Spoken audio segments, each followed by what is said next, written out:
MR Radha ஒரு படத்தை சொல்லார், அவன் நீராவியில் வந்துட்டு கப்பல் விடுறான், ரயில் விடுறான், நீ புட்டு செஞ்சு வாயில் விட்டுட்டு இருக்கே அப்படின்னா. சயின்டிஃபிக் டெம்பர்மெண்ட் என்னென்னா, நான் இன்னைக்கு ஒரு விஷயம் நம்புறேன். இப்போ கிளைமேட் சேஞ்சுக்கு நான் இவ்வளோ தூரம் பேசுகிறேன், நாளைக்கு இன்னொரு டேட்டா கிடைக்குது, இல்லை CO2 லெவல் இவ்வளோ இன்க்ரீஸ் ஆகலை, இவனால வந்து இந்த இதெல்லாம் கிராஃப்லாம் தப்பு, நியூ ஸ்டடி வந்திருக்கு அப்படிங்கும் போது அது ப்ராப்பரான ஒரு ஸ்டடியாக இருக்கும்போது நாம் அதை தான் ஏற்றுக்கணும் இல்லையா? ஓகே ஃபைன், குளோபல் வார்மிங்கில் நான் வேற வேலை பார்க்க போகணும். நோ, நான் இவ்வளோ வருஷத்துக்கு தான் பேசிகிட்டு இருக்கேன், நீங்கள் புரிது இப்படி சொன்னால் நான் என்ன பண்ணுறது, நேக்கு வேறு வேலையிலலாம் நான் ஒத்துக்க மாட்டேன் சொன்னால் அதுக்கு சயின்டிஃபிக் டெம்பர்மெண்ட் கிடையாது. கம்யூனிஸ்ட் மேனிஃபெஸ்டோ நீங்கள் இன்னைக்கு படித்து பாருங்கள், இன்றைக்கி அது ரிலவெண்ட்டாக இருக்கும். அமெரிக்க நேட்டிவ் மக்கள் வந்துட்டு அழிந்து போனதுக்கு ஒரு முக்கியமான காரணம் என்னென்னா, யூரோப்பியன்ஸ் அங்கே போய் அதிகப்படியான நோய் கிருமியை பரப்புகிறாங்க. யூரோப்பில் மட்டுமே இருந்த நோய் கிருமி அங்கே போகுது. ஸோ இந்த டிரான்சிஷன் நடக்குது. இதன் மூலமாக ஒரு இக்காலஜிக்கல் சேஞ்ச் அப்படிங்கிறதும் பயங்கரமாக நடந்துச்சு.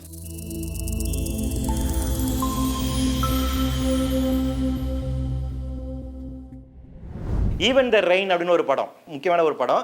எப்படி லாட்டின் அமெரிக்காவில் இருக்கக்கூடிய அங்கே இருக்கக்கூடிய ஒரு நாட்டில் வந்து என்ன பண்ணுறாங்கன்னா, தண்ணியை வந்து தனியார் மயமாக்கிடுறாங்க. தனியார் மயமாக்கினதோட விளைவு என்னென்னா, ஒரு மல்டிநேஷனல் கம்பெனி வந்து அவங்களுக்கு தான் ஃபுல்லாக வாட்டரை ப்ரைவேட் பண்ணதுனால மழை நீரை மக்கள் சேகரிக்க கூடாதுன்னு அவன் சட்டம் போடுறான். மழை நீர் எப்படி நீ சேகரிக்கலாம், அதெல்லாம் கீழே வரணும், ஓடையில் போகணும், ஓடையிலேருந்து நான் பிடிச்சி நான் விற்கணும், அதான்டா எனக்கு கான்ட்ராக்ட் கொடுத்துருக்கா, நீ எப்படா மழை நீரை வந்து சேகரிக்கலாம்னு சொல்லிட்டு பண்ணாங்க. மக்கள் பெரிய கலகம் பண்ணாங்க, அவங்க அடிச்சுட்டு வெளியே துரத்துனாங்க. அதை வந்து ஈவன் த ரெயின் அப்படின்னு ஒரு படம் இருக்கும், ரொம்ப முக்கியமான படம். அதை எடுத்திருப்பாங்க. பேரலாக 2 ஸ்டோரி போகும். ஒரு பக்கத்தில் இந்த போராட்டம் போயிட்டு இருக்கும், இன்னொரு படத்தில் ஒரு படம் இருக்கிற ஒரு சினிமா குரூப் உள்ள வந்திருப்பாங்க. கொலம்பஸ் வந்து உள்ள இறங்கின அதை வந்து அந்த பீரியாடிக் ஃபிலிம் எடுக்க வந்திருப்பாங்க. பேரலாக போகும். கொலம்பஸ் இங்கே உள்ளே வர்றதும் இந்த மக்கள் போராடுறதும் பேரலாக காட்டுவாங்க. கொலம்பஸ் உள்ளே வந்து என்ன மக்கள் எப்படி என்ன அநியாயம் பண்ணார், எல்லாரும் அந்த நேட்டிவ் மக்களை எப்படி கொன்றொழித்தார் அப்படிங்கிறது இருக்கு இல்லையா? இன்னொரு விஷயம் தெரியுமா, கொலம்பஸ் வந்து இந்த மாதிரி 3ஆம் உலக நாடுகளை போய் சென்று பார்வையிட்டு அங்கே இருக்கிற நியூ சீ ரூட்டை கண்டுபிடிப்பதற்கு சட்ட ரீதியாக கியூன் எசபிளான்னு நினைக்கிறேன், அவங்க வந்து ஒரு சார்ட்டர் கொடுக்குறாங்க. சார்ட்டர்னா அவங்க வந்து அதிகாரம் கொடுக்குறாங்க. கமான் டேக் த எதுக்கு to explore the new world. அதாவது இவர்களுக்கு அதிகாரம் பெற்ற அந்த நிலத்தை வந்து புதிய நிலத்தை கண்டுபிடித்து இவர்கள்ட்டே கொடுக்கணுமா, அந்த மாதிரி இது சார்ட்டரில் தான். இதனால் வரைக்கும் அவங்க போகாத ஒரு நிலம், ஆனால் அந்த நிலமும் இவங்களுக்கு சொந்தம். அதுதான் அரசுக்கானது. ஏன்னா அவங்களுக்கு வந்துட்டு அந்த அதிகாரம் இருக்குது. கேபிட்டலில் வந்துட்டு மார்க்ஸ் இன்னொரு விஷயத்தை சொல்லுவார் வந்து, அதுனா பை பர்த் அவங்களுக்கு அந்த ரைட் கிடைக்குது. ஒரு அரசு குழுவில் பார்த்தீங்கன்னா ஒரு நிலம் சொந்தம்ட்டு. கூடுதலாக இன்னொரு விஷயம் அதில் கிடைக்குது, ஒரு நோபல்னஸ் கிடைக்குதுன்னு, ஒரு புனிதத்துவம் கிடைக்குது. இன்றைக்கி வந்து நம்ம பிரின்ஸ் டயனா, நான் ஸ்கூல் படிக்கும்போது தான் இந்த டயனா கல்யாணம் நினைக்கிறேன். சார்லஸ் டயனா நீங்கள் பார்த்துருப்பீங்களா, நான் இருக்கிறது இல்லை. நாங்களாம் ஆனந்துக்கு நீர் பிடிச்சோம்.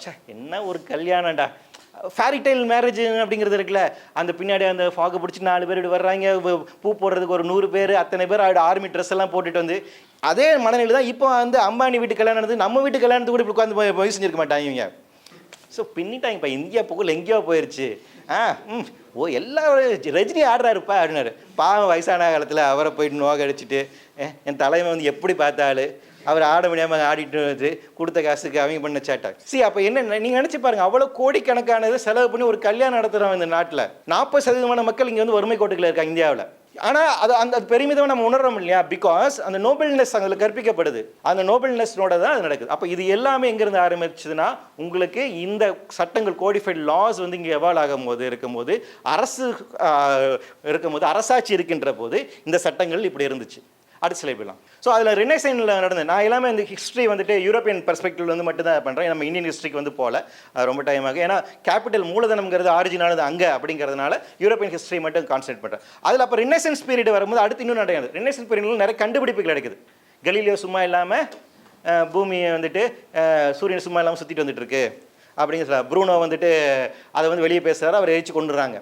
கார்பனிக்ஸ் வந்துட்டு அந்த தியரியை வந்து சொல்கிறார். இந்த மாதிரி அறிவியல் ரீதியாக நிறையா முன்னேற்றம். ஆனால் அதுக்கு முன்னாடி இந்திய சமூகமும் சரி, அரபிக் சமூகமும் சரி, விஞ்ஞானத்தில் நிறைய கண்டுபிடிப்புகள் செஞ்சுருக்காங்க. ஆனால் அந்த சிவிலைசேஷனுடைய அந்த கண்டுபிடிப்புகள் எல்லாமே யூரோப்பில் போய் யூரோப்பினுடைய வளர்ச்சி பயங்கரமாக இருக்குது. மறுமலர்ச்சி காலகட்டம் நமக்கு நீங்களாம் படிச்சிருப்பீங்க. பிரிண்டிங் மிஷின் எல்லாம் வந்துச்சு, மோனலிசா அப்போ தான் வரையப்படுது. அப்போ இருந்த ஒரு ஓவியங்கள் எல்லாமே ரொம்ப சிறப்பான ஒரு மாற்றம் நிகழுது. சிந்தனை பொருள் இதில் நடக்குது. இது எல்லாத்தினுடைய கலெக்டிவ் இது எதில் போய் முடியுது அப்படின்னு பார்த்தீங்கன்னா, கலோனிசத்தில் போய் முடியுது. மற்ற நாடுகளை வந்துட்டு தங்களுடைய காலனி நாடுகளாக மாற்றுகின்ற வேலையை வந்து ஐரோப்பியர்கள் செய்ய ஆரம்பித்தாங்க. 13ஆம் நூற்றாண்டே அவங்க அதை ஆரம்பிச்சிடுறாங்க. 13ஆம் நூற்றாண்டிலே வந்து பார்த்தீங்கன்னா பக்கத்தில் இருக்கக்கூடிய குட்டி தீவுகள் இருக்கக்கூடிய மக்களை எல்லாம் கொன்றொழிக்கின்ற வேலைகளை வந்து ஐரோப்பியர்கள் செய்யாங்க, அவங்களுக்குள்ளேயே சண்டை போடுகிறாங்க. இது வந்து என்னன்னா நிலங்களை வந்துட்டு விரிவாக்கம் செய்வதான். ஏன் அரசன் பெருசா உன் அரசன் பெருசா, இன்னைக்கு வரைக்கும் பிரெஞ்சுக்கும் பிரிட்டிஷர்ஸ்க்கும் ஆகாது. அவங்களுக்கான முரண்பாடு இன்னைக்கு வரைக்கும் இருக்குதுங்களா, அந்த டசல் இருக்கு இல்லையா, உன் அரசன் பெருசா இங்கே ஏன் அரசன் பெருசான ரெண்டு இந்த நாட்டு அரசனை அவங்க காமெடி பண்ணுவாங்க, அந்த நாட்டு அரசனை இவங்க காமெடி பண்ணுவாங்க. ரெண்டு பேரும் அரசர்கள் தான் கொண்டாடுவாங்க. அரசாட்சியை கொண்டாடி கொண்டு அவங்களுக்கு அந்த முரண்பாடுங்க இருக்குல்ல, அப்போ நாடுகளை விரிவாக்கம் செய்வது அப்படிங்கிறது இருக்குது. அப்போ யூரோப்பை வந்து அவங்க எக்ஸ்பெண்ட் பண்ணிட்டு இருக்காங்க. அதே மாதிரி தான் பக்கத்தில் இருக்கக்கூடிய தீவுகள் இதை எக்ஸ்பெண்ட் பண்ணது 13ஆம் நூற்றாண்டு ஆரம்பிச்சிட்டாங்க. ரினைசன்ஸ் பீரியடுக்கு அப்புறம் அவங்களுக்கு என்னென்னா அவங்களோட மிலிட்ரி பவர் இன்னும் எக்ஸ்பெண்ட் ஆகுது. நல்ல வந்து அவங்களுக்கான போர் கப்பல்கள் உருவாக்கப்படுகின்றது. ஸோ அந்த அவங்களுக்கு நேவிகேஷன் சிஸ்டம் டெவலப் ஆகுது. ஸோ சயின்ஸோட அட்வான்ஸ்மெண்ட் வந்து எதில் போய் முடியுதுங்கிறது பாருங்கள். விஞ்ஞான வளர்ச்சி அப்படிங்கிறது இந்த சமூகத்தினுடைய வளர்ச்சிக்கு வந்து ஒரு இடத்துல காலோனியமாக மாற்றுகின்ற ஒரு வேலையில் போகுது. ஸ்லேவ் ட்ரேடில் போய் முடியுது. ஸோ அடுத்த ஸ்லேவ்லாம். ஸோ அதில் ரினசன்ஸில் இருக்கக்கூடிய அதில் ரொம்ப முக்கியமான இவர் என்ன, இவரை நோட் பண்ணி வச்சுக்கோங்க. இந்த ஃப்ரான்சிஸ் பேக்கன் அப்படிங்கிற ஒரு ஆள் ரொம்ப ஸ்லைடாக இருக்காரு, அடுத்து தொப்பிலாம் போட்டிருக்காரு அப்படின்னு நினச்சி வேணாங்க. இவருடைய ஒரு புத்தகம் இருக்குது, இந்த நியூ சயின்ஸ் அப்படின்னு, ஓவமார் ரகம் அப்படின்னு சொல்லிட்டு.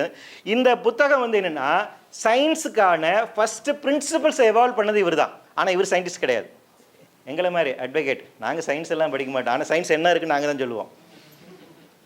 அவர் ஒரு தியரியோ இதெல்லாம் எதுவுமே அவர் கண்டுபிடிக்கல. அவர் என்ன பண்ணாருன்னா எல்லாரும் எழுதி வச்சுருக்காங்க இல்லையா, அதெல்லாம் பார்த்துட்டு இப்போ சயின்ஸுக்கு தான்ப்பா பிரின்சிபல்ஸ்னார். நீங்கள் இயற்கையை எப்படி அண்டர்ஸ்டாண்ட் பண்ணணும், ஹைப்போதிசிஸ்னால் என்ன அப்படிங்கிற விஷயங்களை வந்து அவர் அதுக்கான ஒரு கோடிஃபைடு லாஸை வந்து எவால்வ் பண்ணுறாரு. சயின்டிஃபிக் மெத்தடாலஜின்னு நம்ம பேசுகிறோம் இல்லையா, இந்த சயின்டிஃபிக் மெத்தடாலஜினா என்ன இருக்கும் அப்படிங்கிறது இவர் தான் ஃபஸ்ட்டு கோடிஃபை பண்ணுறாரு. ஸோ அவர் கோடிஃபை பண்ணதில் முக்கியம். அதில் அவர் சொன்ன ஒரு ஸ்டேட்மெண்ட், இந்த ஸ்டேட்மெண்ட் தான் ரொம்ப முக்கியம்.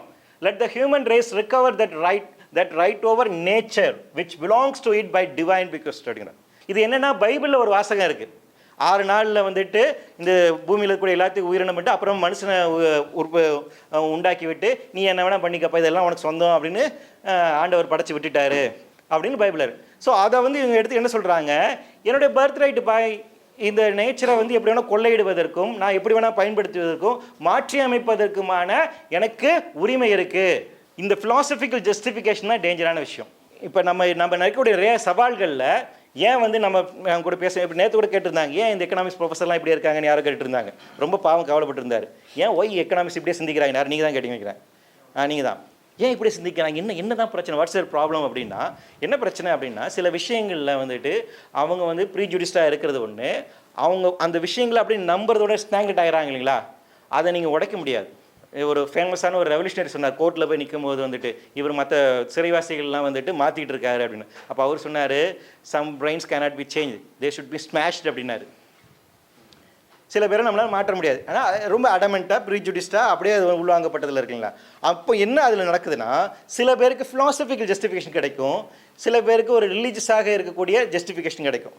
மதம் எனக்கு இது சொல்லியிருக்கு, அதனால இந்த ரைட்டை நான் பண்ணுவேன் இப்படித்தான் அப்படின்னு அதில் அடமெண்ட்டாக இருக்கிறது. ஈவன் வந்து உங்களுக்கு சயின்டிஃபிக்காக அது வேறு விதமாக இருந்தாலும் இல்லையா. அப்போ ஒரு ஃபண்டமெண்டலிஸ்ட்டாக ஒரு இதில் எடுத்து அது அந்த கூரோடு நிற்கிறது இருக்குங்களா, அது கான்சியஸில் இருக்கக்கூடிய பிரச்சனை.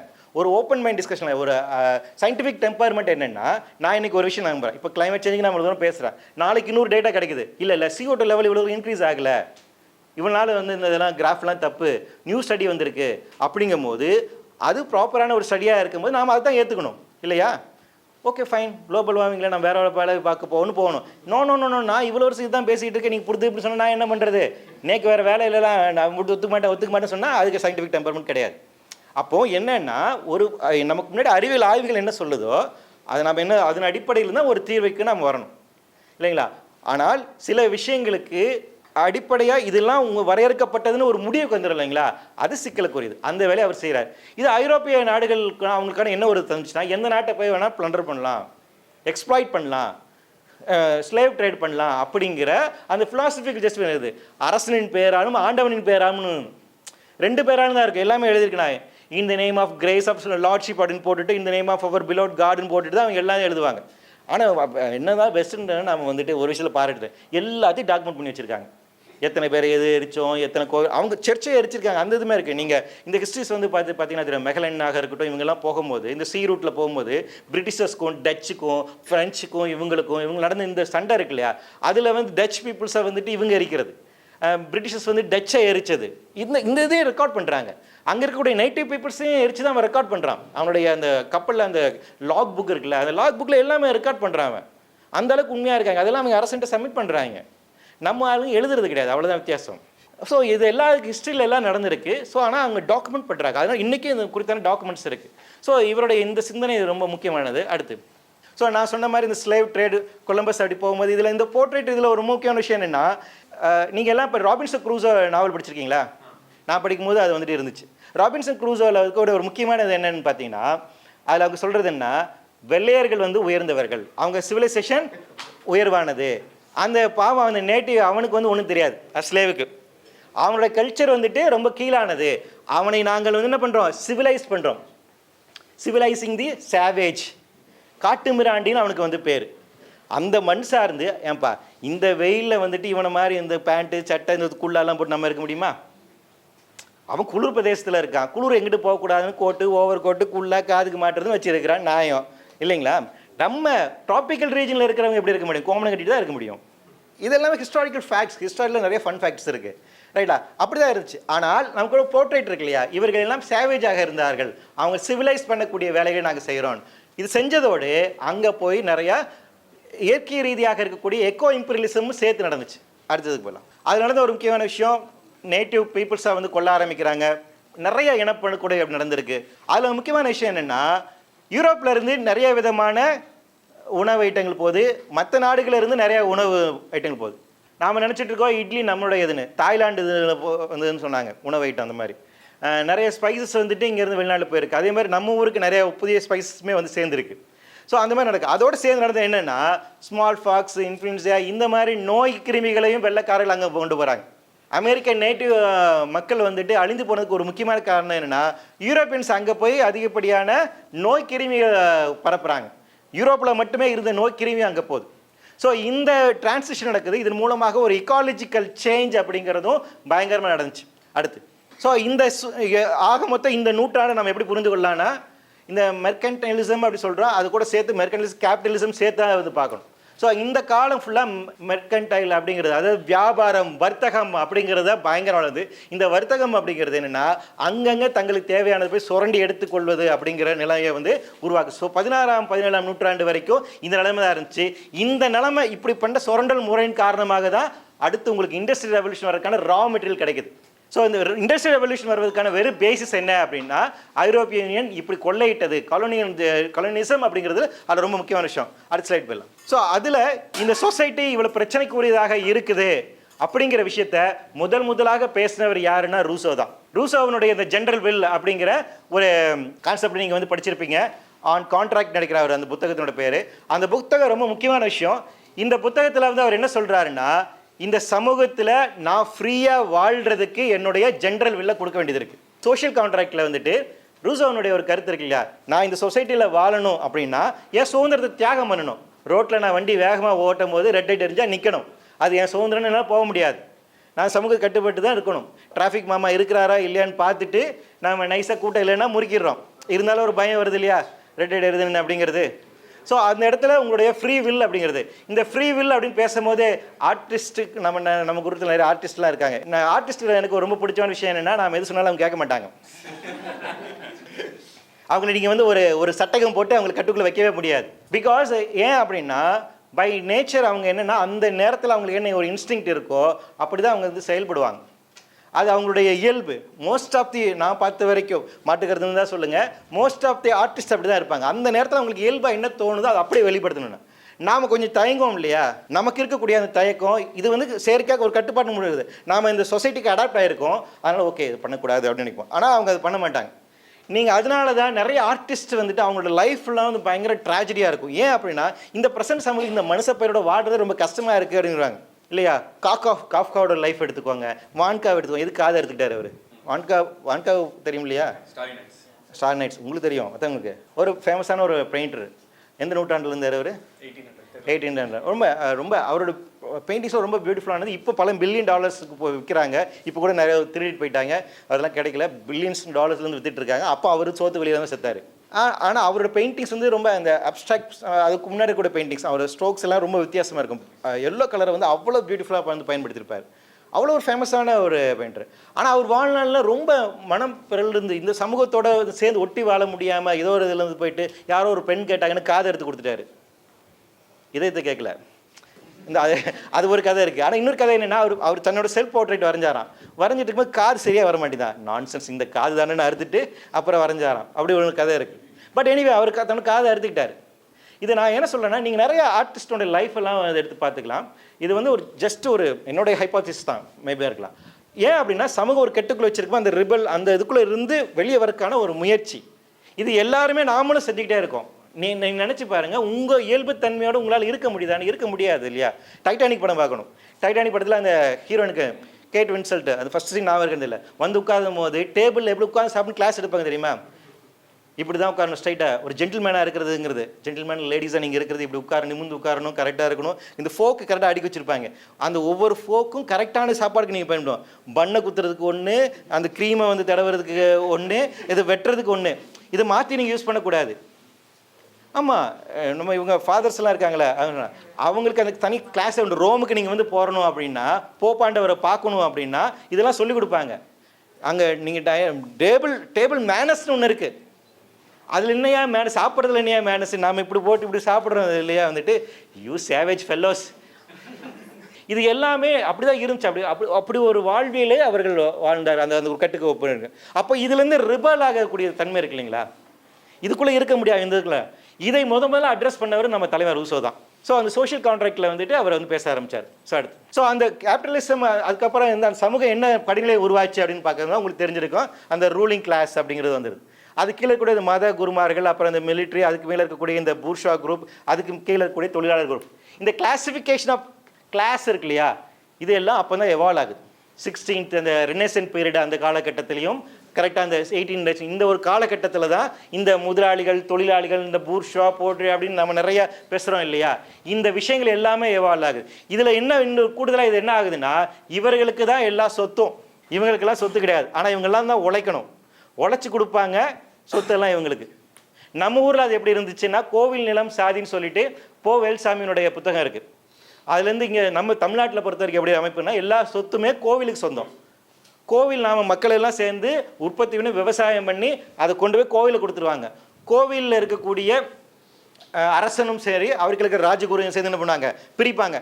பெரிய மூட்டை அரசனுக்கு, அதோட சின்ன மூட்டை ராஜகுருக்கு, அதுக்கும் கீழே இருக்கிறவனுக்கு கொஞ்சோண்டு சின்ன சின்ன மூட்டை, கடைசியில் இருக்கிறவனுக்கு அரைப்படி நெல். இதான் கணக்கு. கீழ்வெண்மணியில் நடந்த ஒரு போராட்டம் அப்படிங்கிறது என்ன, எந்த ஒரு அரைப்படி நெல் உயிருக்காக நடந்த போராட்டம் தான். ஸோ அப்போ என்னென்னா, இந்த இவர்களுக்கான இந்த நேச்சரை வந்து இப்படி பங்கிட்டு கொள்வதற்கான ஒரு ஹைராக்கி முறை அப்படிங்கிறது இந்த பின்னணியில் தான் எவால்வ் ஆச்சு. நாம் இன்றைக்கி பேசக்கூடிய கிளைமேட் இன்இக்வாலிட்டியாக இருக்கட்டும், என்விரான்மெண்ட் இன்இக்வாலிட்டியாக இருக்கட்டும், இது எல்லாமே சட்டப்பூர்வமாக இங்கே எவால்வ் ஆன விஷயம். சட்டப்பூர்வமாக நான் பேசும்போது it's a rule of law அப்படின்னு. நீங்கள் கட்டபொம்மன் படம்லாம் பார்த்துருக்கீங்களா தெரியல. வீரபாண்டி கட்டபொம்மன் படம் பார்த்துருக்கீங்களா யாராச்சும்? பார்த்துருக்கீங்களா? பரவாயில்லையா? ஓகே, எவ்வளோ பேர் பார்த்துருக்கீங்க. 2K கிட்ஸ் எல்லாம் பார்த்துருக்காங்க, மகிழ்ச்சி. கலரில் டிஜிட்டலைஸ் பண்ணி போட்டாங்களா? அந்த வீரபாண்டி கட்டபொம்மன் படத்தில் ஒரு டைலாக் வரும். லாஸ்ட்டில் வந்துட்டு கட்டபொம்மனை தூக்கில் இடணும், அரெஸ்ட் பண்ணி கொண்டு வருவாங்க. பிரிட்டிஷருடைய இது பாருங்கள், நம்ம ஆளுங்க மாதிரி அங்கே போர் நடந்த உடனே அங்கே வெட்டி கொள்வது கிடையாது. கூட்டிகிட்டு வரான். கூட்டிகிட்டு வந்தோடனே அந்த ஜென்ரல் கேட்பான், இந்த மாதிரி உன் மேலே என்ன குற்றம் இருக்குன்னு தெரியுமா அப்படின்னு. நீ என்ன குற்றம் சாட்டுறது அப்படின்னு. நாங்கள் ஒரு நாயை கொள்வதாக இருந்தாலும் சட்டப்படி தான் கொள்வோங்குவான். We follow the rule of லாங்குவான். எப்படின்னா, ஒரு நாயை கொல்லணும் அப்படின்னா ஃபஸ்ட் அந்த நாய்க்கு பைத்தியம் பிடிச்சிருச்சு அப்படின்னு சொல்லிட்டு, அதனால சமூகத்தை விட்டால் டேஞ்சர் அப்படின்னு சொல்லிட்டு அப்புறம் கொள்ளுவாங்க. ஆனால் ஒரு சிஸ்டம் இருக்கு இல்லையா, ஒரு ரூல் ஆஃப் அரசன் சொன்னோன்னு டக்குன்னு வந்துட்டு நம்ம பாகுபலியில் படுத்த மாதிரி பெண்களை தொட்டால் வெட்ட வேண்டியது கரங்களை எல்லாம் தலையை டக்குன்னு வெட்டுறது இருக்குல்ல. சரி, ஒரு ப்ரொசீஜர் கொடுத்து உனக்கு சார்ஜஸ்ன்னு கூப்பிடுவாங்க. இன்றைக்கி வரைக்கும் அந்த இது இருக்குது. உன் மேலே என்ன குற்றப்பத்திரிக்கைன்னு சொல்கிறோம் இல்லையா, அந்த சார்ஜஸ் ஃபஸ்ட்டு கொடுத்து உன் தரப்பு நியாயத்தை சொல்கிறது கொடுத்து அப்புறமா கன்வின்ஸ் ஆகலை தான் அப்புறம் தான் தண்டனை. அந்த ரூல் ஆஃப் ப்ரொசீஜரை வந்து அவங்க எவால்வ் பண்ணுறாங்க. மனுவும் ரூல் ஆஃப் லா தான், அதுவும் ஒரு விதமான சட்டம். அதுன்னா ஆனால் அதனோட இயங்கியல் வேறு. இவரோட இயங்கியல் அப்படிங்கிறத பொறுத்த வரைக்கும் இந்த ரூல் ஆஃப் லா ஒவ்வொன்றுக்கு ஒரு கோடிஃபை வேணும் அப்படின்னு அடிப்படையில் இருந்திருக்காங்க. அப்போ இந்த ரூல் ஆஃப் லாவின் அடிப்படையில் இங்கே எல்லாமே இயங்குது. அப்போ சட்டத்தின் ஆட்சின்னு நம்ம இதை தான் சொல்கிறோம்.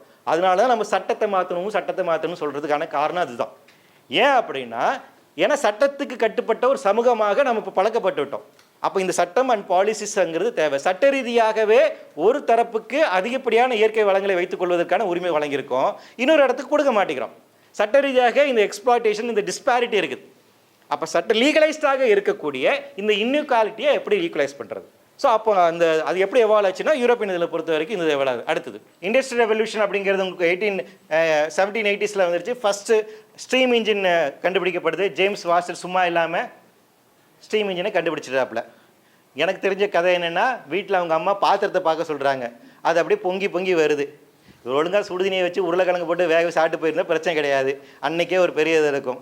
சும்மா இல்லாமல் இந்த ஆவி என்னமோ பண்ணுது அப்பா அப்படின்ட்டு எம்ஆர் அதை ஒரு படத்தை சொல்லார்.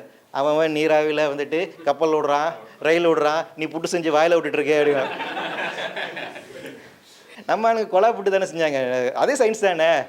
நம்ம பொறுப்பாக இருந்தாங்க. இல்லைப்பா எந்த விதமான டிஸ்டர்ப்ஸ் வேணால் அரிசியை இப்படி வேக வைப்போம், அதுக்கு ஒரு கொலா கண்டுபிடிப்போம், அதில் வேக வைப்போம், இட்லியை வேக வைப்போம், அது சாப்பிட்டு கண்ண சிவனேன்னு இருப்போன்டுவோம். சோறு முக்கியம். அவங்க என்ன பண்ணுறாங்க, அங்கே சோறு இல்லை சுரண்டல் முக்கியம்னு ஆரம்பிக்கிறாங்க. அவர் என்ன பண்ணார், ஸ்டீம் இன்ஜினை கண்டுபிடிக்கிறார். ஸோ அதுதான் ஃபஸ்ட்டு இண்டஸ்ட்ரியல் ரெவல்யூஷனுக்கு ஒரு ஆரம்ப புள்ளி. மாஸ் ப்ரொடக்ஷனாக கொஞ்சம் அதெல்லாம் மாறுது. அதுக்கப்புறம் ஃபாசில் ஃபியூயல் அது பேசுனாலும் இது வளர ஆரம்பிக்குது. ஸோ இது ஜென்ரலாக நான் சொல்கிறேன், 16th centuryலே வந்து உங்களுக்கு இண்டஸ்ட்ரியல் ரெவல்யூஷன் அப்படிங்கிறதுக்கான ஒரு ஆரம்ப புள்ளி நடந்துருது. அடுத்து இதே காலகட்டத்தில் நமக்கு 18th centuryல இந்த கம்யூனிஸ்ட் மேனிஃபெஸ்டோ வருது. இது இந்த டாக்குமெண்ட் ஏன் முக்கியம் அப்படின்னா, எப்படி ரூசோனுடைய முதல் கருத்து முக்கியமோ அதே போல் கம்யூனிஸ்ட் மேனிஃபெஸ்டோ அடுத்து இன்னொரு கருத்து வைக்கும். ஏன்னா 14 வரைக்கும் இந்த சமூகத்தை வந்து ஒற்றை பார்வையில் தான் பார்த்துட்டு இருக்கும்போது மாற்று பாதையில் பார்த்த ஒரு முக்கியமான டாக்குமெண்ட் கம்யூனிஸ்ட் மேனிஃபெஸ்டோ. நீங்கள் இன்னைக்கு படித்து பாருங்கள், இன்றைக்கி அது ரிலவெண்ட்டாக இருக்கும். இன்றைக்கும் வந்து கேபிட்டலிசம் வந்து எப்படி எக்ஸ்ப்ளாய்ட் பண்ணுது, ஒரு இடத்துல இருக்கக்கூடியது அடுத்து எப்படி சுரண்டப்படுகிறார்கள், அந்த வர்க்க வேதம் அப்படிங்கிறது எப்படி நிகழுது அப்படிங்கிறடைய கண்டெம்பரரியாக இருக்கக்கூடிய அந்த டிஸ்கஷனில். ஸோ அந்த டாக்குமெண்ட் வந்து ரொம்ப முக்கியமான ஒரு டாக்குமெண்ட்.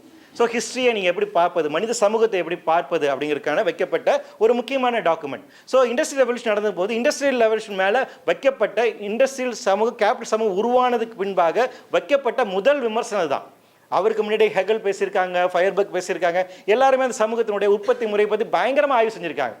நீங்கள் அந்த 18th century எல்லாமே நிறைய எக்கனாமிக்கலாக சார்ந்திருக்கு, நிறைய சிந்தனை போக்குகள் வருது. ஆடம் ஸ்மித்தினுடைய புக் வருது. இன்றைக்கி ஃப்ரீ ட்ரேடு நம்ம பேசுகிறோம் இல்லையா, எப்படி இந்த WTO இன்றைக்கி உடைய உற்பத்தி முறை இதெல்லாம் இருக்குங்களா, இதுக்கெல்லாம் காரணம் புள்ளியாருன்னா ஆடம் ஸ்மித்துடைய அந்த இதுதான். The wealth of the nation ஒரு புக் எழுதினார், ரொம்ப ஒரு முக்கியமான புத்தகம். அதில் தான் ஒரு நாட்டினுடைய வளம் அப்படிங்கிறது என்ன, ப்ராப்பர்ட்டி அப்படிங்கிறது என்ன, எக்கனாமிக்ஸ்னா அப்படிங்கிறது என்ன அப்படின்னு அவர் சில வரையறை கொண்டு வராரு. ஏன்னா அப்போ அந்த சமூகங்கிறது அப்படிப்பட்ட ஒரு உற்பத்தி சமூகமாக மாறுது. நம்ம 18ஆம் நூற்றாண்டு நாம் அப்படி இல்லை, நாம் இங்கே ஜமீன்தாரி முறையில் இருந்தோம். நம்மளுடைய முறை அப்படிங்கிறது வேறு விதமாக இருக்குது. ஆனால் ஐரோப்பாவில் அவங்களுடைய இண்டஸ்ட்ரி ரெவல்யூஷன் வந்ததுக்கு பின்பாக இண்டஸ்ட்ரி வந்ததுக்கப்புறம் இண்டஸ்ட்ரி சார்ந்திருக்கக்கூடிய சமூகம் இருக்குது, அக்ரிகல்ச்சர் சார்ந்திருக்கக்கூடிய சமூகம் போகுது. இந்த டிரான்சிஷனை நீங்கள் ரொம்ப அண்டர்ஸ்டாண்ட் பண்ணிக்கணும். நாம் இங்கே அப்போ அதே காலகட்டத்தில் அக்ரிகல்ச்சர் நம்பி தான் இருந்தோம். ஸோ அப்போ இண்டஸ்ட்ரி சார்ந்திருக்கக்கூடிய ஒரு சமூக கட்டமைப்பு, அது சார்ந்திருக்கக்கூடிய மக்கள், அந்த உறவு முறை அப்படின்னு உருவானதுக்கு பின்பாக, அந்த எக்கனாமிக்கல் ரிலேஷன்ஷிப் உருவானதுக்கு பின்னாடி அதற்கான முதல் கிரிட்டிக்கை வச்சது யாருன்னா இந்த மேனிஃபெஸ்டோ தான்.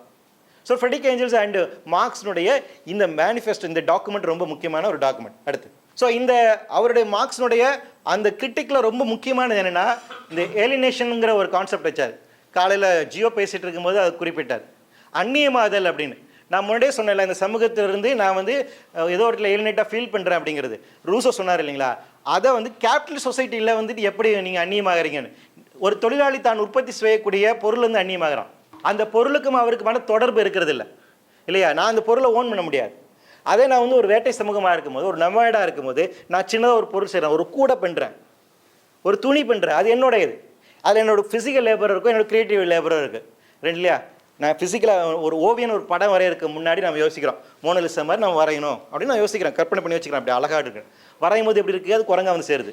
அது நமக்கு வந்து கலை அவ்வளோதான். ஆனால் என் சிந்தனை எப்படி இருக்குது, எனக்கு நான் கற்பனை பண்ணி பார்த்துருக்கேன், என்னால் கற்பனை பண்ண முடியுது, எக்ஸிக்யூட் பண்ண வரக்கூடிய பிரச்சனை அது இல்லைங்களா. ஃபிசிக்கல் லேபர் அந்தளவுக்கு இல்லை, நமக்கு பயிற்சி பத்தலை, ராஜதந்திரம் பத்தலை, நம்ம ஒத்துக்கிறதுல சில பேர். நமக்கு நிறைய பேர் கவிதை வாசித்து கொள்ளுவாங்க இல்லையா. அவங்கள பொறுத்த வரைக்கும் அது சிறப்பான கவிதை, நீ கவிஞராக வாழ்ந்துட்டு போ, எங்களுக்கு பிரச்சனை இல்லை. ஆனால் இது எங்ககிட்ட சொல்லாதங்கிறது இருக்கு இல்லையா.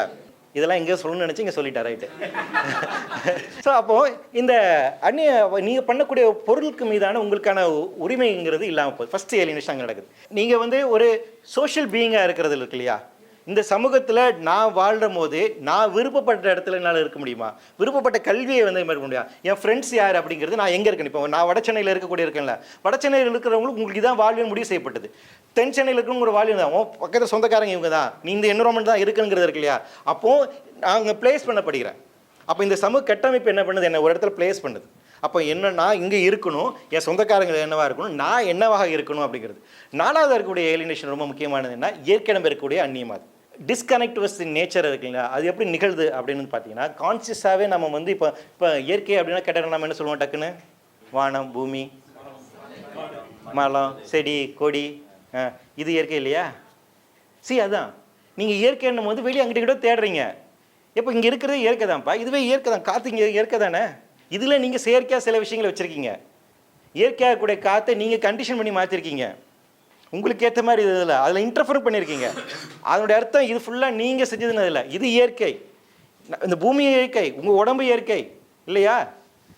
இந்த கான்சியஸ்னஸே நம்மகிட்ட இல்லை பாருங்க. ஆனால் ஒரு சிங்கமோ புலியோ குருவியோ ஒரு நத்தையோ புழுவோ அப்படி உணர்றது கிடையாது. ஆனால் அதுக்கு ஆறாவது அறிவு இல்லைன்னு நாம் சொல்கிறோம்.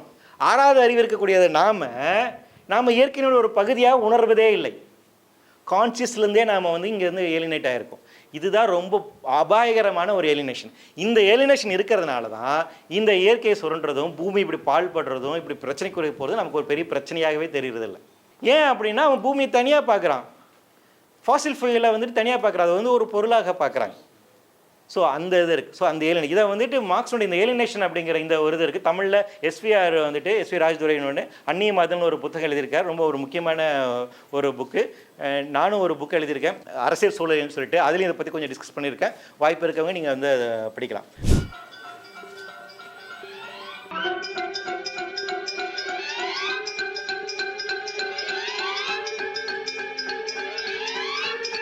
அவரோட கை வந்து ஆட்டோமேட்டிக்காக இருப்பில்ல. நம்ம இங்கே தொழிற்சாலை வேலை செய்கிறவங்க இப்படி தானே, நிறைய ரீல்ஸ்லாம் நீங்கள் வந்து பார்த்துருப்பீங்க, இப்படி டக்கு டக்குன்னு மாற்றவங்களாக இருக்கும். அது பெரிய ஒரு அச்சீவ்மெண்ட்டாக அப்படி காட்டுறாங்க.